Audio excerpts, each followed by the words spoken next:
من الشيطان الرجيم من همزه ونفخه ونفثه. بسم الله الرحمن الرحيم. السلام عليكم ورحمة الله وبركاته. إن الحمد لله نحمده ونستعينه ونستغفره ونعوذ بالله من شرور أنفسنا وسيئات أعمالنا. من يهده الله فلا مضل له ومن يضلل فلا هادي له وأشهد أن لا إله إلا الله وحده لا شريك له وأشهد أن محمدا عبده ورسوله. يا أيها الذين آمنوا اتقوا الله حق تقاته ولا تموتن إلا وأنتم مسلمون. يا أيها الناس اتقوا ربكم الذي خلقكم من نفس واحدة وخلق منها زوجها وبث منهما رجالا كثيرا ونساء. واتقوا الله الذي تساءلون به والأرحام إن الله كان عليكم رقيبا. يا أيها الذين آمنوا اتقوا الله وقولوا قولا سديدا يصلح لكم أعمالكم ويغفر لكم ذنوبكم ومن يطع الله ورسوله فقد فاز فوزا عظيما. أما بعد، kamar yadda muka saba haɗuwa a wannan masallaci mai albarka insha Allah na An-Nur da ke nan Musatu Abuja don tafsirin Qur'ani mai girma bisa ga horewa da yadda da amincewa na Allah subhanahu wa ta'ala za mu ci gaba da karatu. Yau da ikon Allah za mu tashi akan darasi na 13 a wannan wata na Ramadana, hijira shekara ta 1440. Kamar kullum muna masu farawa da roƙon Allah subhanahu wa ta'ala ya ba mu ikon karanta Qur'ani daidai, ya ba mu ikon fassara Qur'ani daidai, ya taimake mu wajen aiki da abin da Qur'ani ke karantar da mu. Muna roƙon Allah subhanahu wa ta'ala ya sa mu a bayan da ake yanta su zuwa ga aljanna a wannan wata mai albarka. Muna roƙon Allah subhanahu wa ta'ala ya amsa mana kyawawan addu'o'in mu. Iyayenmu da kuma malamanmu muna roƙon Allah ta'ala ya gafarta musu. In mun ce iyayenmu mun haɗa ha zuwa ga kakanninmu da kakanninmu wanda suka riga mu cikin imani. Muna roƙon Allah ta'ala duka ya ji ɗansu ya gafarta musu. Allah ta'ala ya yi albarka zuwa ga zuriyarmu gaba ɗaya. Kowa yana da bukata irin tasa a wannan wuri da muka taru. Muna roƙon Allah subhanahu wa ta'ala a ɗaiɗaikunmu Allah ta'ala ya biya mana dukkan bukatunmu na alkhairi. Wanda ke neman kariya a cikinmu Allah ta'ala ya sani. Muna roƙon Allah ta'ala ya kare shi daga dukkan fitina ko musifa ko sharri. A matsayinmu na al'umma muna da bukatu kala-kala a Najeriya. Muna roƙon Allah ta'ala dukkan albarka da yake ba wata ƙasa Allah ta'ala ya ba mu. Sannan muna ƙara addu'a da mika kokon bara zuwa ga Allah subhanahu wa ta'ala dukkan wani sharri da ke kada wata ƙasa da yake so Allah ta'ala ya kada ƙasar mu. Yan uwanmu da suke cikin jarrabawa a bangarori a ƙasar nan kamar waɗanda suke jihar Zamfara da Kaduna, Katsina da makamantansu Allah ta'ala ya kawo musu ɗauki. Fitintunin da ke wurin Allah ta'ala ya kawo mana ƙarshen su. Waɗanda kuma suke tada fitina din a wurin Allah ta'ala ya shirye su. Wanda ba za su shiryu ba Allah ta'ala ya mai da fitinar a kansu ta kare a kansu. A cikinmu Allah ta'ala ya fi mu sanin kanmu. Waɗanda suke cikinmu suke murna da musifa ta auka wa musulmai Allah ta'ala ya shirye su. Wanda ba za su shiri ba muna roƙon Allah ta'ala ya shagaltar da su da kansu ya mai da fitinar a kansu. Dukkan wani wanda ke murna da farin ciki da jin daɗi da an samu jarrabawa a garuruwan musulmai Allah ta'ala ka san shi.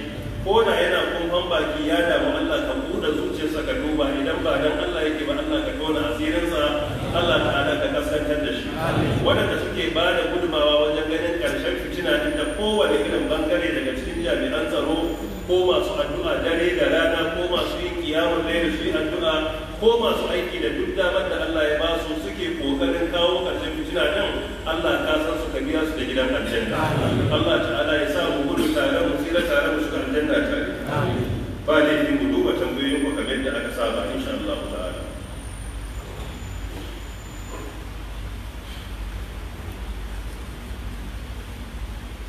wasu tambayoyin maimaici ake yi, so in tambaya maimaici ce ba zan amsa ba, don yanzu abin tambayar da na amsa shekaran jiya ko jiya sai daga kuma an zaki tambaya. A ka'ida mutum idan yana zuwa wa'azi idan ya yi misin kwana ɗaya ko biyu bai samu ba, ya dace ya iya kokari ya ga ya yi bibiye darasin da ake yi. Ana iya samun darasin nan online, akwai shi a rediyo da talabijin sama da guda 32 ko da 3 a Najeriya.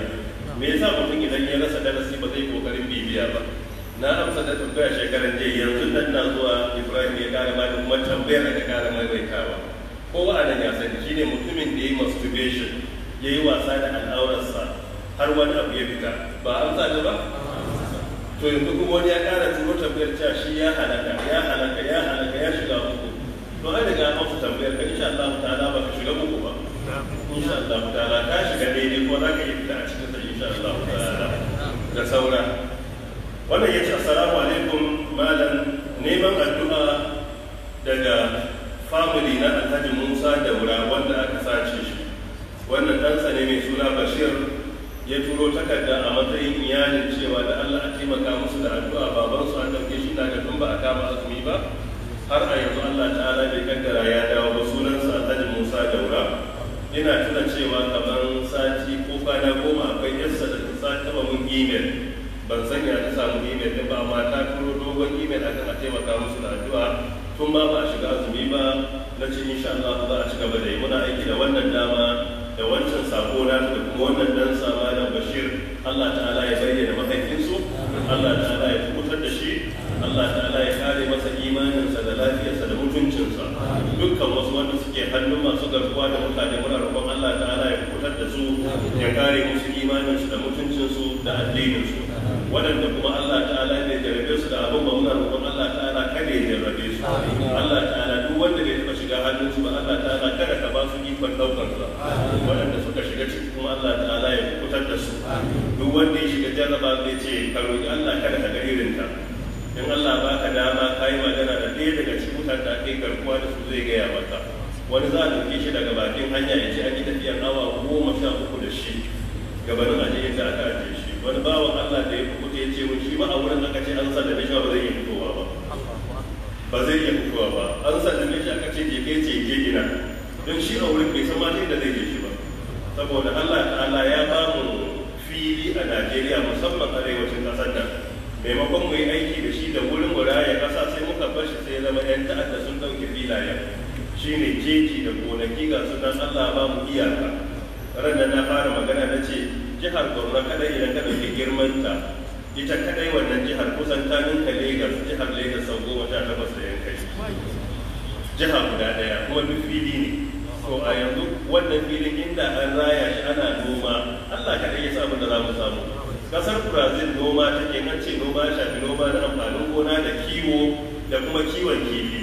Abin da kake samu alƙalin masu bayyana ya ce abin da Najeriya ke samu a ban kamar man fetur, amma a harkar noma ne.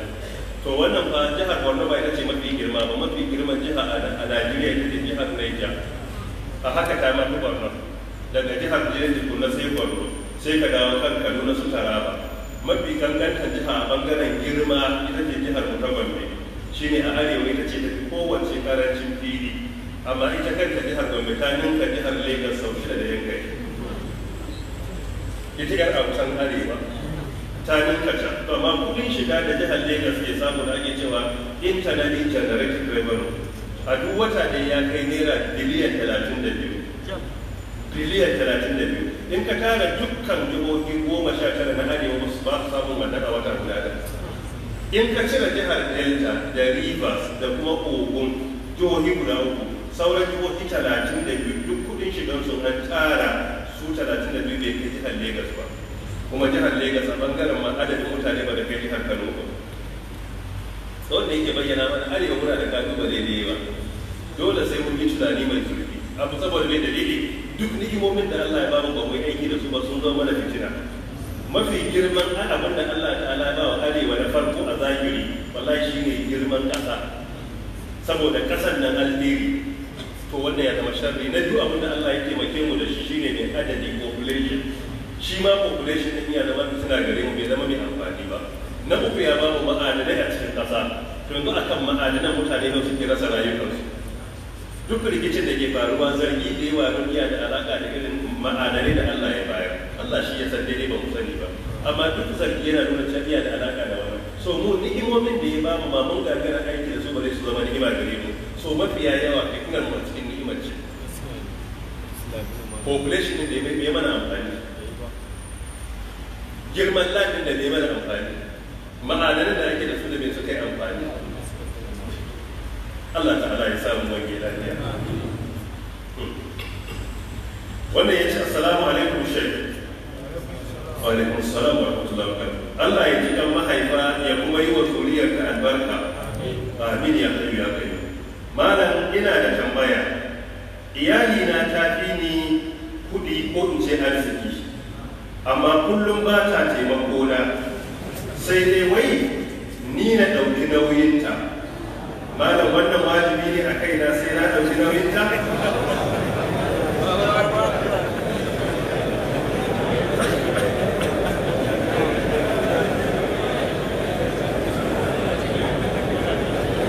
A cikin Fathul Bari mujalladi na tara shafi na 498 Ibn Hajar rahmatullahi alaihi yace annafaqa ala al-ahad wajibun bi ijma'il ulama.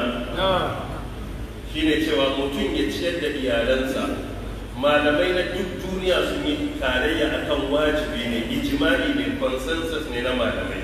Dukkanin malaman duniya sun yi ijma'i wajibi ne namiji ya ciyar da iyalansa. Sun kafa hujja da aya a cikin suratul nisa ta 34 الرجال قوامون على النساء بما فضل الله بعضهم على بعض وبما أنفقوا من أموالهم. الرجال سوما قوامون على النساء سوسكي مينتين ماتا سوسكي كولا سوسكي كولا harkokinsu suke rike da su gaba da shi ne qawwamuna.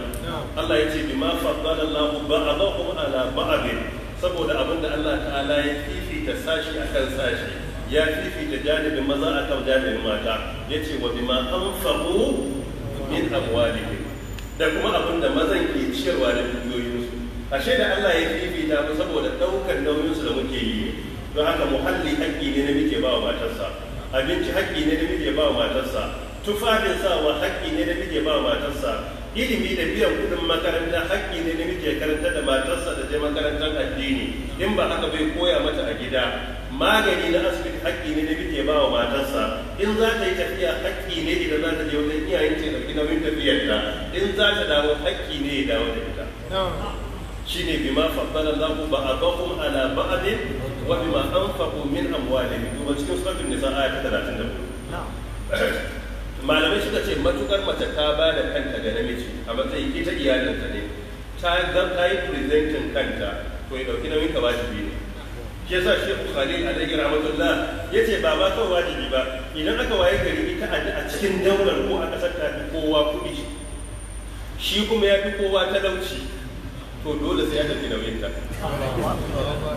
Ba wai sharadi ne sai ya fi da kuɗi ba, haƙƙinsa ne. Idan yana buƙatar a yi sulhu sai ya yi fadanci, a zauna ya yi fadanci ya ce hajiya waɗannan abubuwa kin san taimakekeniya ne, rayuwa ita gaba ɗaya kin san Allah ne san ƙarshen kowa. A yanzu dai ni na yi biyayya na ba da kai, gidan nan sai a ɗan taimaka, alfarma nake nema kuɗin da Allah a taimaka, a ɗan taimaka, a tallafa mun, a ɗan riƙe mun da Allah ko na ɗan shekara 5 in na ɗan ɗige da sai na ɗan yi. Sai ko Allah babu damuwa an maka, shi ke nan sai ka tsara ka tsaka. Haka ake yi, saboda mai dalili ai ba ka da ikon ka ce kai namiji ne sai ka dauki nauyinta. In ka bata muhalli kudin ce ba zai ga tito dubu nawa ki dauka, kayan sallan yara nawa ne 150 to gobe ki tuna mu insha Allah ba da ma kudin makaranta nawa ne 40 to ki duk shi ma je ki dauka, wannan babu damuwa. Ina so kuma zan je wajen iyaye na, to ba damuwa, bayan sallah za a kai ki insha Allah. Sannan an kawo kudin wata allaji, to ba wani ki ce je biya su a je dauka ne je biya, don kada sai ka yi musu da ke sun zo saboda kai za ka yi muzuran, amma ka barka da gida da abinci da kudin makarantar yara kuma ka yi muzurai a ba da ba ba ka yi adalci ba. A nan ba muzurai, a nan kuma sai ka yi fadanci. So in take rike da kai an ce maka mijin hajiya to zama lafiya shi ne sai ka amsa sai ka amsa in kuma kai kake rike da ita nan ka iya inkari ne kuke nufi da mijin hajiya in aka yi kana aka ce saboda kuna zaune kana zaune lafiya da hajiya sai ka ce to wannan yayi sai kai ta bafaje ya ce sarki da kai tafiya sai muka ji daɗi muka more wallahi sarki ya ce da na dawo ya ce sai muka ƙara morewa da jin daɗi kai ka san morewa da jin daɗi na biyu na akwai magana to ka'ida ba ka musurai ka ce kai ne kaza sai ka ɗauki nauyin iyali in ita ta rike gidan to anan kuma ba ka ci ta rike dole sai gini sai ka yi roƙo hajiya a dan taimaka to tun da Allah ta'ala ba da biya da kai ta kuma sai ta taimaka ke kuma yi ne mai albarma da Allah a tallafa masa amma kuma kuskure ne kai albashin ka naka ne naka kuma naka ne wannan kuma zalunci in ya tabbata yaqinan baka da shi ba bin sana ba amma ka ce wa mace a tun da ke ma kina da shi dole ki biya kuɗin makarantar yara ni na biya kuɗin rent na hayan gida a ba dole ba ne taimako ta maka wannan duk akan ka ne ba wani ka ce wai dole in dai kuɗin ka ne naka ne naka kuma naku ne in kuma kana son nata ya zama naku to sai ka dan yi roki alfarma ka yi kamun kafa in tana zuwa tafsiri sai ka zo ka kama kafar mu roƙa maka cikin a taimake shi ba don halinsa ba kai kuma aka taimaka sai ka yi biyayya yadda ake so in ta ce Allah ka ce ta fanja ya gani nan ba ki da ranka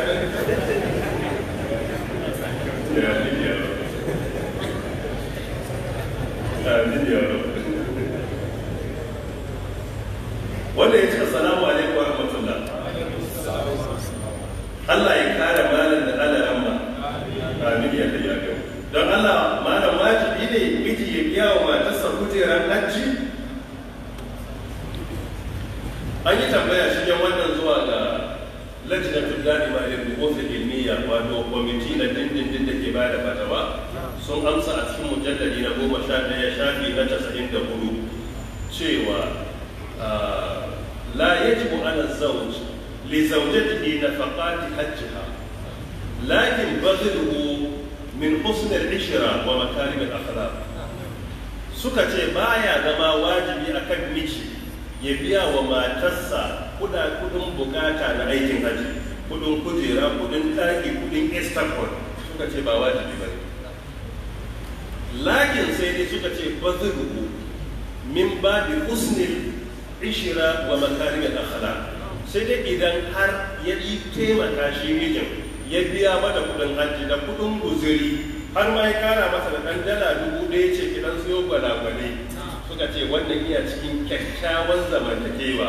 kuma iya bayyana cewa mijin iya da kyawawan ɗabi'u so za ka biya wa mace hajji ko umura in kai mijin kana da halin ita ba ta da hali a kanta ba wajibi ba ne bai zama wajibi sai miji ya biya wa mace amma in ya biya mata kuma ya kyautata ya kuma bayyana cewa yana da kyawawan ɗabi'u to da kaga a nan ba a wajabta maka kamar ciyarwa da tufatarwa da wurin zama ba amma in Allah ya baka ikon yi kai wannan kuma kana da ne kana da lada akan haka Allah ta'ala ya taimake mu ina da saboda karancin lokaci sai mu tsaya a wurin to amma dai ban ce ba kada a biya ban akwai hali a biya don ni na biya wa iyali na aikin hajji so da haka saboda me saboda ya shiga cikin husnul ishra da me da makarimul akhlaq lokacin da muke kuma saudiya lokacin yin aikin hajji ma ya fi kudus saboda in kana ci ɗaya ne kawai kudin tanti za ka gyara ɗan abin nan sai a sa ka a ciki to wannan yana da sauki sai daga ɗan kuɗi kaɗan ya isa amma daga nan najeriya sai ka biya kuɗin jirgi amma daga can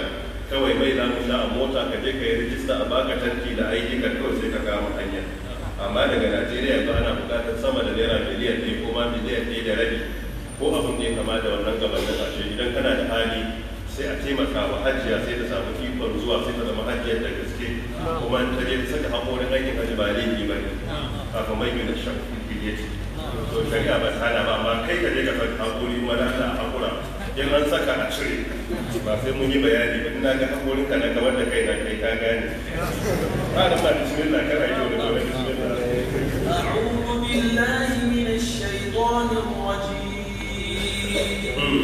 بسم الله الرحمن الرحيم أحل لكم ليلة الصيام الرفث إلى نسائكم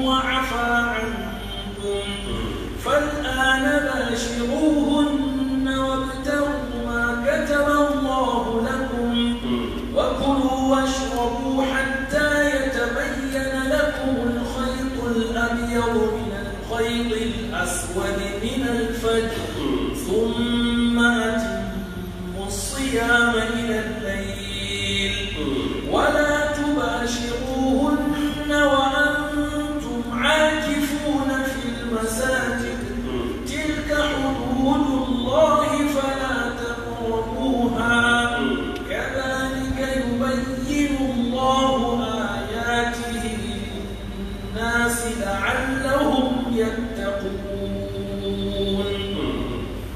ولا تأكلوا أموالكم بينكم بالباطل وتدلوا بها إلى الحكام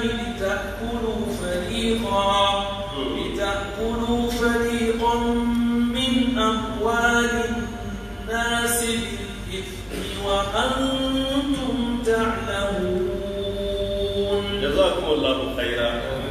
jiya mun fara farkon aya ta 187 a bakara ba mu yi koda layi guda ɗaya ba a cikin aya ɗin lokaci ya halinsa.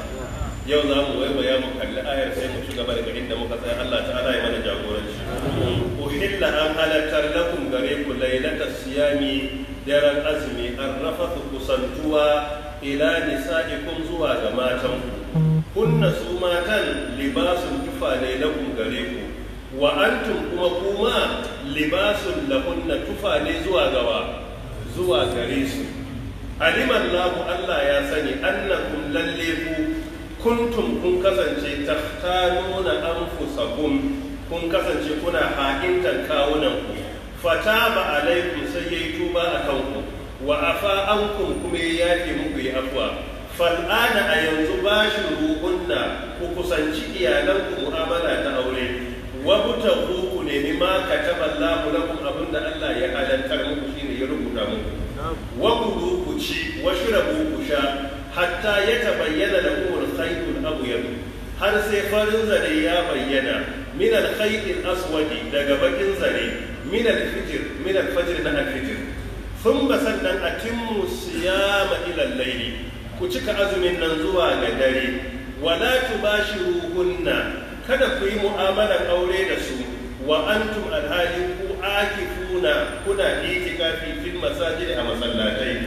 tilka wadancan hududullah sune iyakoki na Allah fala takrabuha kada ku je kusa da abin da Allah ya hana ku aikatawa kazalika kamar haka yubayyinu Allah Allah yake bayyana ayati ayoyinsa linnasi zuwa ga mutane la'allahum saboda ana fatan yattaku da za su zama masu takawa ni da ku Allah ya sa mu a cikin masu takawa uhilla an halattar lakum gare ku lailatul siyam shine jami'u layali ramadan daga an yi buɗe baki halal ne wannan daren gare ku har zuwa lokacin da alfijir zai keto za ku ci za ku sha za ku yi mu'amala da iyalanku wacce shari'a ta haramtar muku a lokacin da kuke azumi mu'amala ta halatta kamar yadda ke na fara bayani wannan ayar an saukar da wani bangaren ta ne akan dalilin qissar Umar ibn al-Khattab radiyallahu anhu daga uhilla lakum laylatas siyam rafathu ila nisaikum kunna libasun lakum wa antum libasun lahunna alima Allahu annakum kuntum takhtanuna anfusakum fataba alaykum wa afa ankum fal'ana bashiruhunna wabtaghu ma kataba Allahu lakum wannan akan sayyidina Umar ibn al-Khattab radiyallahu anhu sauka cikin magana mafi inganci sannan fakulu washrabu hatta yatabayyana lakum al-khayt al-abyad min al-khayt al-aswad min al-fajr thumma atimmu siyama ila al-layl zuwa karshen aya la'allakum yattaquna wannan kuma an saukar akan Qais ibn Sarma radiyallahu anhu aya ɗaya ne manyan dalilan saukanta guda biyu a bangaren Umar ibn al-Khattab radiyallahu anhu abin da ya faru shine a farkon musulunci da ake yin azumi idan mutum ya yi azumi sai buɗe baki lokacin buɗe baki ya zo daga an kira sallar maghrib ko rana ta faɗi ko ya ci abinci ko bai ci ba ya riga ya buɗe baki wato buɗe bakin automatic ne ba sai ka cin ba daga kawai an rana ta faɗi bakin ya buɗe to a ƙa'ida idan mutum bakinsa ya buɗe yana da ikon ya ci ya sha ya yi mu'amalar aure da iyalinsa, amma a cikin daren daga ya yi bacci ya farka ko ta yi bacci ta farka, in ɗayansu ya yi bacci to mu'amala ta iyali da ci da sha ya haramta, sai kuma gobe an yi buɗe baki. So daga mutum ya yi bacci kike da raka, in ba ka son ka daina ci da sha da kuma mu'amalar aure a daren ka ba za ka yi bacci ba, sai dai ka yi ta hira har lokacin da sai ka ga ka gama ci ka sha ka yi komai tukunna sai ka yi ne sai ka yi bacci. Amma in bacci da ke ga ko a sahun sallan magariba ne shikenan subhanaka allahumma wa bihamdika ashhadu an la ilaha illa anta astaghfiruka wa atubu ilayk. Magana ta kare sai ka fara da sai kuma gobe. So da haka kenan kai kana bacci a sahun kawai sai ka ji Allahu akbar Allah kana buɗe baki sai dai kai addu'a zahaba zama wa min allati qulub wa thabatha ajrun insha Allah. Magana ta kare ba. To sayyidina Umar radiyallahu anhu mai ke faruwa sai zai samu iyalinsa yana da bukata nan miji zuwa ga iyali, sai ta ce masa na bai bacci, sai ce kai ba bacci da kika yi, sai ya samu ikon kusantanta. Bayan nan sai ce kai ban ji ganganci ba kuwa, sai ta ce wallahi mai gida na yi ba, sai abun ya dame shi saboda bukata, sai da wajen fiyayyen Allah sai ya gaya masa duk da abin da ta faɗa ba, amma ni na ce kawai ba da gaske ba ne, in ka kula a ciki akwai ɗan sake kaɗan. Amma saboda shi musulunci yana da tausayi sai sauwaka, kuma wannan kaga kaman ya faru daga sayyidina Umar radiyallahu anhu, kuma su ne asalin as-sabiquna al-awwalun yan aljanna. A wurin ahlus sunna aqida ta mu shine cewa sahabbai suna kuskure, ba sai bane su sahabbai ba ma'asumai bane suna kuskure, amma abinda muke fada shine dole a musu adalci. Na farko adalci shine gabanin ka ga kuskuren sahabi ne sai ka ga alherin sa guda dubu da kuma shi Allah da majority yake aiki. Na biyu kuma jama'a ne da a cikin ayoyi ɗaya kamar guda 17 a Qur'ani Allah ta'ala yace ya gafarta musu ko yace dan aljanna ne ko ya yarda da su. To mutumin da yawa Allah kuskure Allah yace ya yafe ya gafarta masa ya bashi aljanna, sai mu ce kai wane ne kake da ikon ka tuce shi? Idan ya yi kuskuren ka ji labari Allah yace ya yafe, to me ya saura? Kai kuma naka alami ita ce tambayar da za'a. Don haka mun yadda sahabbai suna kuskure, amma ko sun yi kuskure ba sa irin namu. Na biyu kuma duk kuskuren su sun mana fintin kawo, ba za ma mu zo makwabta da so bare mu irin aikin su. Na uku kuma Allah ya duba nagartan aikin su ya yafe musu kuskuren kuma ya biya su da gidan aljanna. So tun da Allah ya ce ni aka yi wa na yafe daidai din na karba, to mu sai mu ce bakin mu alaikum, saboda ba ma tukuman Allah akan abin da ya yi. To sai da Umar anan sai dan kuskure, me ke faruwa sai ya kusanci iyalinsa, sai Allah ya saukar da wannan aya. Anan akwai wani ƙarin darasi muhimmi, shine ga masu da'awa ɗan uwa na almajirai. Dukkan Qur'ani in ka ka karanta babu inda Allah ta'ala ya kira sunan musulmi ya aibata shi. Duk Qur'ani babu aya ɗaya musulmin nan liman ne, ladan ne, dan giya ne, mazinaci ne, dan kalare ne, dan sara suka ne, in dai musulmi ne babu inda Allah ta'ala ya kira ya bayyana. Sannan musulmin nan talakan gari ne ko sarki ne ko mai mulki, sunna ce ta Qur'ani ba a kiran sunan musulmi a aibata. Saboda duk kuskuren da iya da wasu alkhairai daga cikin mafi girma ya yarda da Allah da yi. To yasa ka'ida ana da'awa ba a kiran sunan musulmi ko ya yi laifi, sai dai a yi bayanin hukuncin, a yi ishara zuwa ga misali sai a yi mai kai bayanin hukuncin. Ai kaga anan ana nuna laifi ne da kuskure da sai na Umar yayi, Allah ya yafe masa ya bashi aljanna ma sai ya kawo laifi, amma bai aibata ba. Sannan na biyu, Qur'ani yana kama sunayen waɗanda ba su daga cikin ahalin kibla. Ga Fir'auna a ciki, ga Hamana, ga Abu Lahab. To shi sa sunna ta Qur'ani yakan kira sunayen waɗanda fajircin su ya yawa in dai ba musulmai bane, amma baya kiran sunan musulmi ya aibata. To na shine manhaji na da'awa ba a yi. Ko da ne musulmi ya maka mai yiwa kansilan ka ne ko ciyaman ne, ko ya yi cutar da kai musulmi ne, shari'a ba ta yadda ba. Saboda mai Qur'ani ya karkata da mu musulmi baya haka. Shi yasa duk Qur'ani yanzu misali inda Allah ya ma sai kira sunan Sayyidina Umar anan, amma an kira a gaba sai a kira sunan Qais bin Salim an kira, amma da Fir'auni an kira ko ba a kira ba, da Hamani an kira ko ba a kira ba, da Abu Lahab an kira ko ba a kira ba. Wannan sai da maka Qur'ani yana iya kira. To zaka ita da awa koyanta ake yi. Ba wai yanzu albajiri sai ya ga malami ya ce a ran ma ku yi kaza, ba a gaya malam yi kaza, saboda malamin ya fi ka sani yayi ake yi. yanzu ka je asibiti wajen likita kana gaya masa cewa kai kana da diabetes ne da kaza amma a maka kaza da kaza da kaza ko kana bari ya maka yadda yake so, kana bari ya auna kai duba ya maka yadda yake so, to yadda ka je gaban likita ka ba da kai. Haka idan ka shiga cikin jirgi kawai kana zuwa ne kai sayin jirgin ka cewa a airport na za ka je ka ce Lagos, kana shiga jirgin ka samu captain ka je ka same shi ka ce kai pilot, in ka tashi ta Abuja za ka yi gabar ne, zan nuna maka hanya je ka taɓa yin haka. In ka ba sai ka shiga har ma kai bacci ya kai ka, to idan kai da malam ne ba ka ce mai yi kaza ko waye ce ba kai kaza ba kai saka yi ba, saboda yadda ka san pilot ya koyi tuki, haka yadda ka san likita ya koya shi ma fa aka rama kalla haka yi koyi manhajin da'awa. Ba za ka koya masa ba sai dai ka kasa kunne shi ya san me ya dace a yi kuma yaushe ya dace a yi. Amma ran da kace za ka koya masa mace to in ka shiga jirgin je ka samu pilot ka nuna mar hanyar zuwa Saudiya, in ka ga ba bai iya ba to karbi kan stiyarin ka sha, sai ka gaya za ka gane da sauran fasinjojin. A nan ne za ka gane wanda na farko ya ce ya shiga uku, kai za ka gane shiga uku ranar. To a ka'ida ba a koya wa mai da'awa, shi yasa Qur'ani bai kiran sunan wanda suke a harin kibla, duk Qur'ani ba su da suka yi. Maybe wakila wanda yake wannan ya cutar da mu ya zalunce mu, sai dai a yi mai, sai dai a yi ishara zuwa ga misali, shi kuma misali ya halatta. Shi yasa Allah ya ce kuma annakum kuntum takhanuna, kun kasance kun haɗinci kanku kai da iyalinka da sauran waɗansu sahabban da suke wannan, amma bai kira suna ba.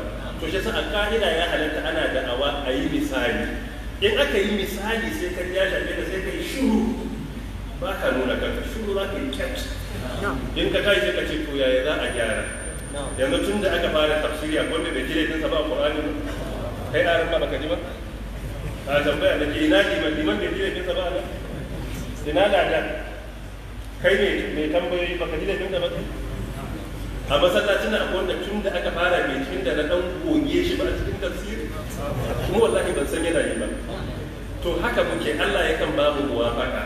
Wani lokaci sai ka ɗauka matsalar da muke magana ma a gidanka aka gaya mana kayi, sai ka gabu da wani asau kana sa kowai sauran sai ya wuce, wai ransa ya ɓaci ya ji wala ba musan kana yi ba. Mu zabar muwafaka ne idan muka zauna a wurin, wallahi ba da waye mu muke ba, Allah ne yake taimakon mu.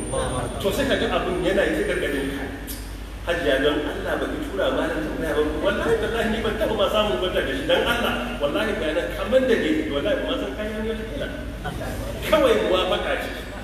Idan aka yi kuma yadda kake jin an kurje ka, mu ma lokaci aka zo ana kurzan mu, wato Qur'anin mu da muke fasara mu sai kurje mu, kuma dole mu kurza don mu ba masu bai bane. Tun da ga sahabbai dan aljanna su kansu ya taba su, ya kuma musu sai kuma suka setu, kuma ka ce to kuma ku yi koyi da su. To idan ka ji ya taba ka ba a zarguwa, yanzu daga kaji ana magana kai ma kai wani abu da iyalinka na kuskure ko kun yi musu kujerar haji, ka ce ko ba ka shadda ita, ko kuma ka ce albashin da biya kuɗin makaranta kai ka biya accommodation, sai an sami irin wannan a cikin jama'a. Amma ya nuna kansa da ya shiru wa ya san ya shi nan ba ruwan kowa da kai. Amma ba a so idan ka ji misali ka zargu ne kai kuma. Shi Qur'ani yana misali gashi ana ma karka zargu zai kai shiru ga wanda baka sani ba. In ka je gida sai ka duba to ta yaya ra'ayi ka gyara. Akwai wani malami da na yi karatu gabansa, Sheikh Sani Sadauki, Allah ya ji kansa, ya rasu a Gombe bai wuce wata uku ba. Dattijo ya kai shekara 100 da yan kai. Na yi karatun iziya a gidansa, na yi risala a gidansa, na yi askari a gidansa, na yi mafiya yawan muftasar na Shehu Khalil a gidansa, na yi bangare mai yawa na kakwarar ne na a gabansa, na yi shu'ara'ul jahiliya a wurinsa duka. Malamin fiqh da duka ne, Allah ya sa masa kaunata. Lokacin na zuwa gidansa karatu yana bolarin na fantami, na kan tashi da gidan mahaifina in fi gabansa karatu, na isa masallacin kofar gidansa da buɗe masallacin na shiga ba a kira asuba da fari ba, ba a kira asuba da fari ba ina gidansa. Ya taɓa kiran ɗansa abokina Malam Ibrahim Saleh, ya ce Malam Ibrahim kai wannan abokina ka wannan yaro da na ce yake ce ni ban taɓa ga mutum mai nace sa ba a rayuwa, ni da ban taɓa gani ba. Ya ce ni tun da nake karantarwa ya kai shekara kusan 60 ya tafsirin Qur'ani a masallacin kofar gidan sarkin Bolari. Ya ce amma bai taba ganin wai mai naci na bai ce kai yaro naci ta yayi yawa, naci yayi yawa. To haka muke, to ya taɓa babu wata kisa a lokaci irin kisosi da ake bayarwa na dattawa. Ya ce wani mutum ya zo sallah masallaci, ashe da ya zo alwala zinaran wani ya faɗi sai ya ɗauka, to bai da aljihu. Da ya zo sallah sai ya makalle shi haka, sai ya shiga sallah yana rike da shi haka ana sallah. Shi to balarabin ƙauye ne, yana jin larabci, standard larabcin. liman yana fatiha a sallah yana gama sai shiga cikin suratul taha sai yana karanta wa ma tilka bi yaminika ya Musa, shi sunansa Musa kuma liman sai ya ce wa ma tilka bi yaminika ya Musa, sai a hannunka Musa, kuma sai tilawar ta tsaya a aya ta 17 kenan a sai liman ya ta maimaita wa ma tilka bi yaminika ya Musa, abin ya ishe shi kuma shi Musa da ya gaba a wuce sai ce wallahi tsinta ne a wurin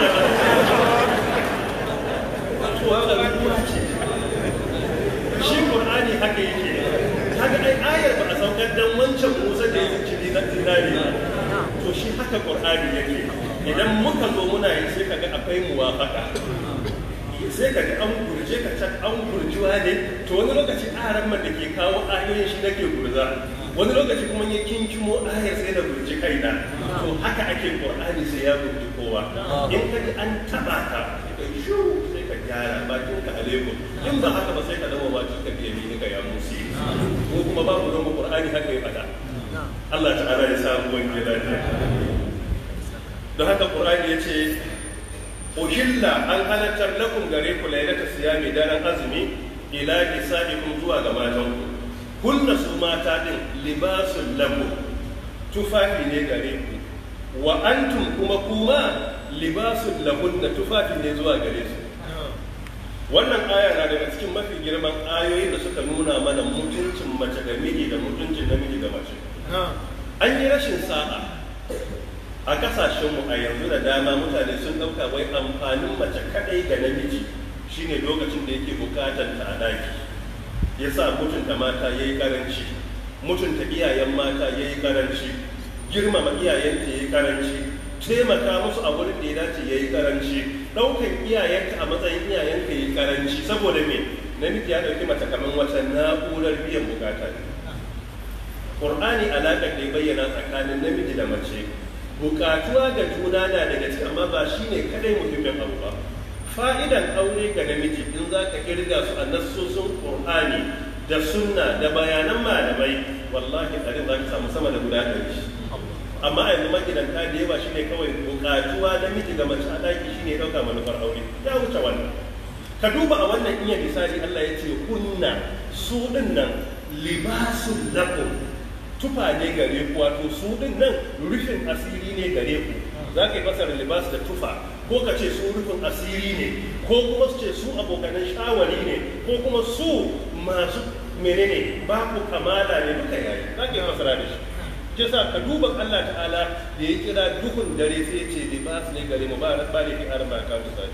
وجعلنا الليل لباسا. A cikin su. وهو الذي جعل لكم الليل لباسا والنوم سباتا وجعل النهار نشورا. ينقل القرآن. Ya kai mu suratul naba aya ta 10, waj'ala al-layla libasa. Allah yace mun sanya dare ya zama tufafi gare ku. Ya kuma tashi ya koma cikin suratul furqan aya ta 47, wa huwa alladhi ja'ala lakum al-layla libasan. Allah shi ya sanya muku dare ya zama libas. Wadannan ayoyi guda biyu Allah yace dare libas. To anan sai yace kunna libasun lakum, matan ku tufa ne gare ku, tufa ne gare su. Idan kana so a aikace ka gane amfanin mace ce ita tufa gare ka ne, sai ka shigo masallacin nan tafsiri, sai ka kwaɓe kayan ka cire gare da ciki da wando da hula, sai ka zauna. Dan Allah idan muka dauke ka na za mu kai ka. Wallahi ittifaqan duka na za mu kai ka asibitin warkar da mahaukata. Yadda fa riga da wadannan ta rufa kowa a cikin mu asiri, kowa a cikin mu nan da ita yake asirin sa a rubutu. Allah ya ce haka matar ka take gare ka. Allahu akbar. Da Allah wannan bai ishe ka aikace ba? Ya ishe ka aikace. Allah ya ce su dinnan tufafi ne, so kana yaye su to sai asirin ka ya tono. Yadda rigar nan yanzu kowa a cikin mu da riga da wando, wani a cikin mu iya da mokadewa a jikinsa, amma wallahi riga da wando sa ba wanda riga mokadewa. Wani iya da tabo, tabon ya kai girman kansa, amma tsakanin da Allah babu wanda ya sani, saboda ya saka karkayensa ga dan shaddarsa ruwan kasa, ko ya saka farare ko na wuya mana ba so kuwa ne ko yi na mu ne kai nan ya ji buga gende na sa ruwan kasan ke na kuma to babu wani wanda ya sani ka rame ba ka rame ba in ka shiga kaya ka ba wanda ke gane ba, babu wanda ya san sirrin ka sai waɗanda suke kebantuwa iyalinka da kai a gida. To yadda kayan da suka rufa maka asiri Allah ya ce to haka mace take gare ka. Ke ma kuma kar ki dauka mijin talaka ne bai da ban tsale me yake yi bai da kaza, Allah ya ce fa sutura ne gare ki. Kaddare kina bangaren mata ko kuma kin tafi gidan aure sai ki faɗi tsarara ba miji. In kin cire to shi ne suturar ki ya zaki zama auren. Daga wurin sai asibitin warkar da ma'aikata. Ba wani mijin duk wanda ya kwaɓe tsirara a layin asibitin mahaukata ake zuwa da shi. To wannan fa matsayin suturar haka mace take gare ka, haka miji yake gare ki. Yanzu da Allah ko a nan muka tsaya ba za mu mutunta juna ba?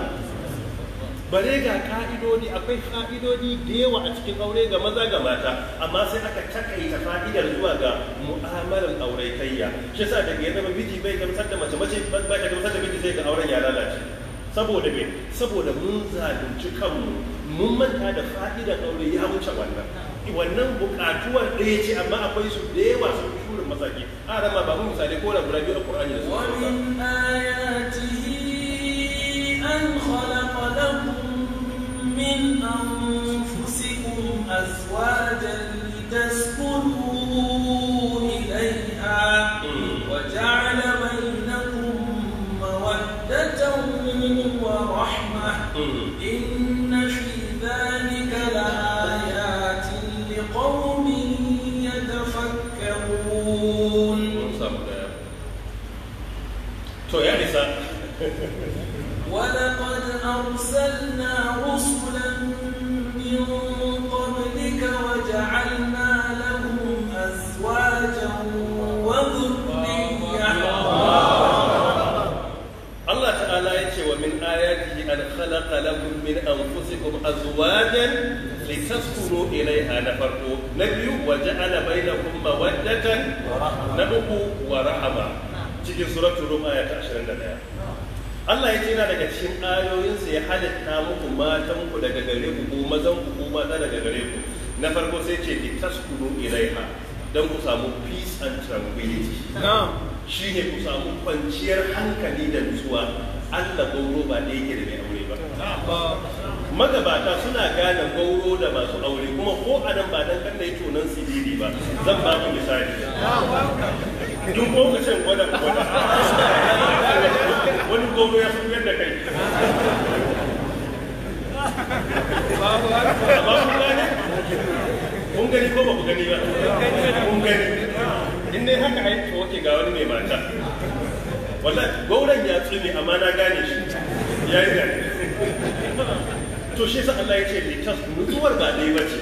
Ko da gauro iya da nutsuwa idan ya kare auren sai kaga nutsuwar ta karu. Kuma nutsuwar nan ba kawai gare shi ba ga wanda ya je wajen su.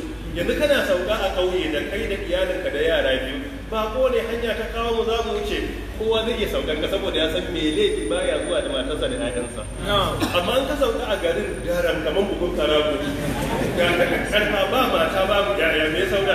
Ka ga shi wani karfa ya daga san dan dambe, wai sauke ki a gida na shi kadai.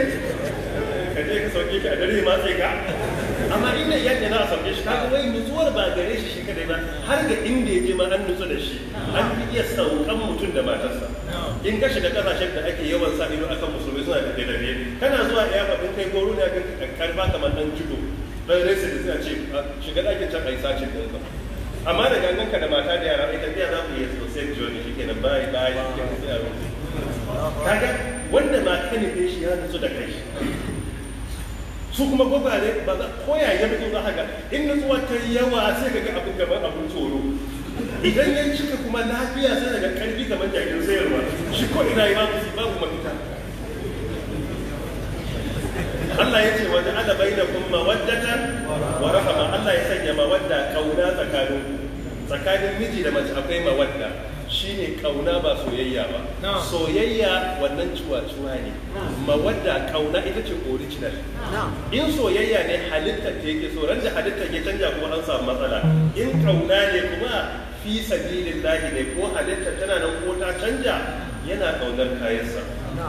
Na uku wa rahama akwai tausayi. In aure don Allah aka yi ana da amana, miji iya tausayin mata, mata na tausayin miji. Su duk waɗannan fa'idan aure ne. ana ma ya koma ya kada kawo mana aya ta biyu cikin suratul ra'd ko shine wa laqad arsalna rusulan min qablika waj'alna lahum azwajan wa dhurriyya aya ta 38 Allah yace hakika mun aika da manzanni gabaninka manzon Allah waj'alna muka sanya musu azwajan matan aure suna da mata na aure duka manzannin da Allah ya turo masu aure ne ba in banda annabi Isa da aka jarraba shi masu aure Allah ya turo ba gwagware ba ne yanzu kai ka kaddara a ce a turo annabi wa mutane na wa'azi kuma goro za a fahimce shi da dace amma a ga annabin da iyalinsa zai shiga gida a dafa abinci ya kawo ya tafi baki shi kaga ya fi ma'ana to haka Allah ta'ala ya turo annabawan da suna da mata wa zurriya ko suna da zurriya iya daga cikin fa'idar aure dukkan anan zurriya albarkacin mu zurriya ne in ba da aure da aka bada ba a samar da mu ba so kula ga fa'idar aure ba ta takaita ne kadai mu'amala ta kwanciya ba wannan shine matsalar da muke ciki a kasar Hausa an ne da mata yadda kasar na'urar biyan bukata yadda yake da mobile phone ya saka 1000 in zai waya ina waya da kuke miko mun ya buga ya gama yadda ita to haka aka dauki mace wani bai ga darajar mace sai dare ta yi in dare yayi to a lokacin da take da amfani har da ya lafiya alhamdulillah to shi a nan yake ba dai ba ne Allah ya ba mu da asiri. Allah ya ce alimallahu Allah ya sani annakum lalle ku kuntum kun kasance tahtanuna anfusakum kuna haƙintan kawunan malamai suka ce saboda akwai dan sahabbai da suka dan yi dan kuskure da su ba ma'asumai bane amma fa yan aljanna ne sai ka kiyaye mu ma ba ma'asumai bane amma fa har yanzu ba mu da tabbacin mu dan menene yan aljanna muna lalumi a cikin haske ko a BBC aka kawo yanzu labari da dubi sa wallahi a yammacin yau din nan an gafarta wa aram Abdullahi Abbazari yanzu ya zama dan aljanna har ma za ka yi da Allah ba zai ba shi ma da aka wada ya san ƙarya ne saboda me dalili wani ya isa yake fada abin wani yanzu da fita anan ina fita a wasu sai yanzu wani ƙata gira sai in ce na baka tambayan farko sai ka ce akar makalla naka ne ai ba ka kyauta da abin da ba naka bane to ita aljannar akwai mai ita ta Allah ne shi kadai yake da ikon ya bayar so kuma a lokacin sahabbai Allah ya ture ce to an ba ku suka ce mun karba mun gode to a yanzu ba a turo wahayi me iya yiwa ne muna kyautar san karin ma insha Allah dan aljanna ne amma har da babu wanda ya dubo listin ya fada kuma shi ya san in za a ji ba rediyo za a ji ba duk wanda ma ya fada a rediyo shi ma ne ma yake shi sa daga ka ce ka ba a ramanin sai ce a'a bari da Allah ba so goro da rai buɗe baki su ya yi saboda kada ya saka resha kama iska ba ganye ba an kama ganye ya rike wani abu iska za ka kama sai a raba ka kai baka aiki baka je ka shiga yadda aka yi kai na san lokacin da muka tashi muna karatun allo muna kanana ake sayar mutane kidin kwado ga magarwai kidin aljanna a cikin Gombe a wata anguwa tsakanin kungiya da ke karfar na san lokacin da aka kafa wani wa'azi wani ya zai kalli nan ya ce wai duk ya gafarta musu anguwan baya suka yi tin suka zo gurin mu bai ce sai ya dawo ya gafarta musu wai dan aljanna kuma aka yarda wani ya kawo kudi aka ba shi a cikin kwado gama gari kai ina ji yaran yanzu ba san gama gari ba wani kwado ko da kusa za ka bude shi kuma a yanzu adam ma ko bai bude baki zai balla shi ba sai da ba zai jaye bude shi wai kidin sau shi ne kidin aljanna kai ka jire ni wani Allah ta'ala garfa mana asiri don haka Allah ta'ala ya ce kuna kuskure na haɗin nan kanku fataba alaikum sai karki tuban ku wa afa anku sai muku afuwa kalmar afuwa na da alaka da gafara inda take faruwa shine abin da aka ce kada kai sai kai in Allah ta'ala ya goge zunubin daga gare ka to ya gafarta maka shi kuma afuwa cewa aka yi kaza na ibada da ka zo yi sai ka gagara yin sa yadda ake so ka yi daidai wa daida to aka yafe maka sunansa afuwa wa afu anna wa ghfir lana warhamna aya ta 280 da nawa da shi da karshen bangare ne ai da kuma ya san wannan kaga wa afu anna shine afuwa an ce kai da ka zo sallah sai aka samu kuskure ko azumi sai aka yafi ya zama afuwa wa ghfir lana kuma an ce karka kalla sai ka dan kalla kana yi astaghfirullah to sai ka kalla to anan an yafi maka gafara ne saboda a cikin abin da aka ce kada kai fal ana ayyatu al ana shi wannan sunan sa ismul ishara alladhi yushiru ila al hadir suna na nuni ne wanda yake nuna yanzu shine al'ana yanzu lokacin ya zo ba shi rukunna ai jabi'uhunna ku kusance su ku kwanta da iyalanku wa mutagu ma kataballahu lakum ku nemi abinda Allah ta'ala ya halattar muku shine ayar da muka ja a yanzu. Abdullahi ibn Abbas ya ce ma kataballahu lakum sune al-aulad ƴaƴa shine abinda Allah ya halattar ku nemi ƴaƴa da matanku. So da ana aure don neman ƴaƴa kuma iyayenmu sun haife mu da yawa amma yanzu bature da tunanin turai ya sa wasu ne ga mutum musulmi ƴaƴa biyu ya ishe shi ko hudu wai yadda kasancin ku ƴaƴan sai an takaita kuma shi a gaban babansa su 27 ne kuma har babansu ya bar duniya ba a san ciwon farsa ba a duniya yanzu kuma ƴaƴansa biyu kuma yana da kuɗi a akawun ɗinsa yana da gida na kaza iya da na haya yana da kaza kuma duk shekara sai ya je holiday America da Dubai da Ingila in an yi sa'a ya biyo ta Saudiya amma kuma da ciwon farsa tare da shi a dare in yana bacci sai ya sanya alam an tashe shi ya ci abinci kai ga wata fitina wai alam a cin abinci a dare ba masu ba sai an ci an sake ɗuri Allah ya kara karɓar wannan sai wa kudu ku ci wasu rabu ku sha wannan kuma bangaren da aka ga kai zuwa sarrafa ku ci ku sha hatta ya bayyana da kuma khaytul abyad min al-khaytil aswad har lokacin da farin zare ne bayyana daga bakin zare. Saukar da ayar da aka saukar lokacin da shi wannan sahabi kai zuwa sarrafa ya samu matsala din me ke faruwa ayar ba a saukar da min al-fajr ba sai aka saukar da wakulu washrabu hatta ya tabayyana lakum al-khayt al-abyad min al-khayt al-aswad sai aka bayar a wurin kamar yadda Abu Ibn Hatim ya faɗa radiyallahu anhu sai aka saukar da iya aya cewa ku rika kula da farin zare sai ya bayyana daga baki sai aka bayar a wurin sahabbai sai kowa ya je siyo zare fari da baki sai ya daura a kafarsa sai ya kwanta a dare yana duba yana cin abinci yana duba zare fari ya bayyana daga baki ba a kai yadda farin da ke gani ba na ga bakin bai bayyana ba sai ya ci gaba da ci sai suka yi ta daura zare wani ya ce ni fa na daura amma ba abin bai mun ma'ana ba sai ina ga bakin kana ga bakin ina gani to ai gurbi yana da haske ke ni na gani to sai suka rude farin zare bayyana daga baki da suka yi conference sai Allah ya turo da min al-fajr min al-fajr su biyu aka turo mala'ika jibril ta kadas ta sama ya sauko ya kawo sai sauko min al-fajr sai so gani ashe farin zare daga bakin ba wai daura zare ake nufi ba ana nufin farin zare shine hasken rana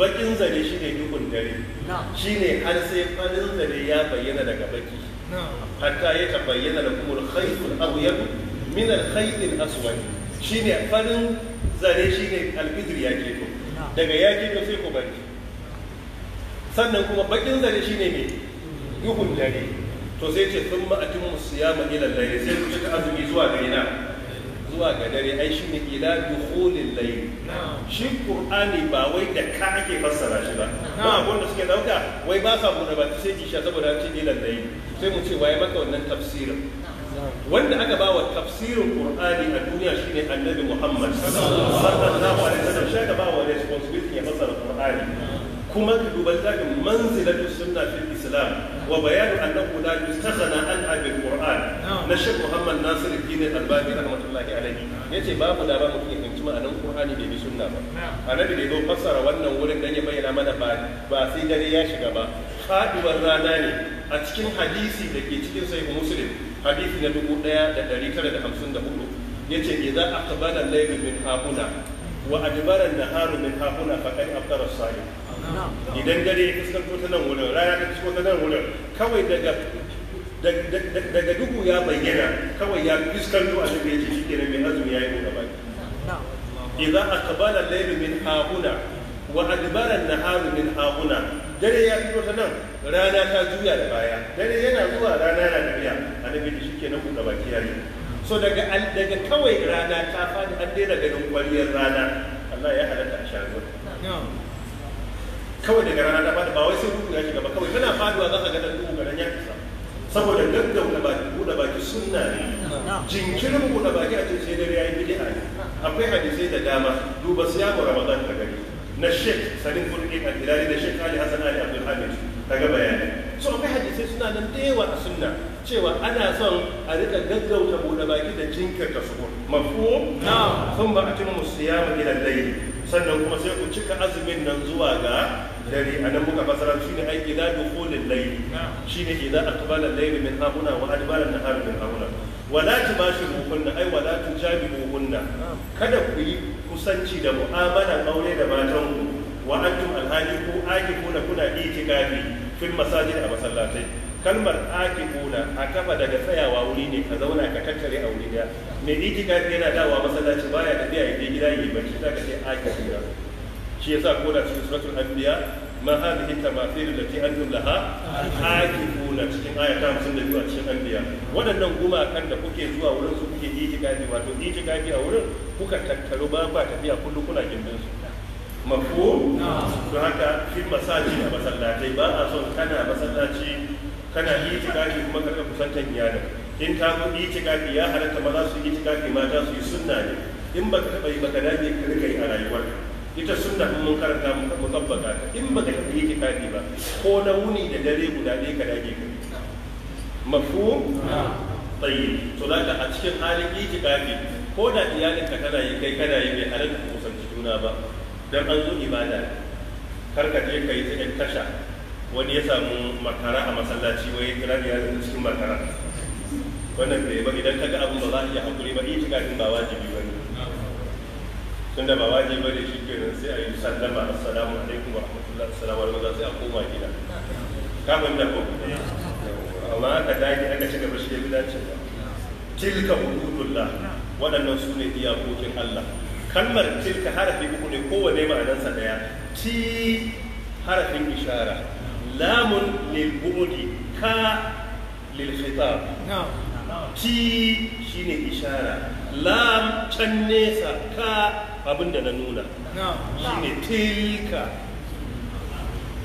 hududullah hudud daga haddun ne iyaka shine boundaries inda ake hana ka shiga daga almanu ne jami'i sai a ce hududun to waɗannan su ne iyakoki na Allah boundaries na Allah fala ta karabu fa kar ku je wurin kar kuna da azumi ku je kuna ci kuna sha ko kuna kusantan iyali kar ku je kuna yi shiga da kusanci iyalan ku shine fala ta karabu ha duk wannan an hana ku amma a dare to shi kenan wannan man tara gaba ta sunna daga fala ta karabu ha waɗannan kar ku je kusa da haramun in halal ne kuma sai a ce tilka hududullah fala ta'taduha kar ku yi me su kuma kada ku ketare kazalika kamar haka yubayyana Allah yake bayyana ayoyinsa linnasi ga mutane la'allakum ana fatan ayoyin Allah akwai kauniya akwai shar'iyya matan ku ayoyi ne gare ku fa'idodin da ake samu a cikin aure da azumi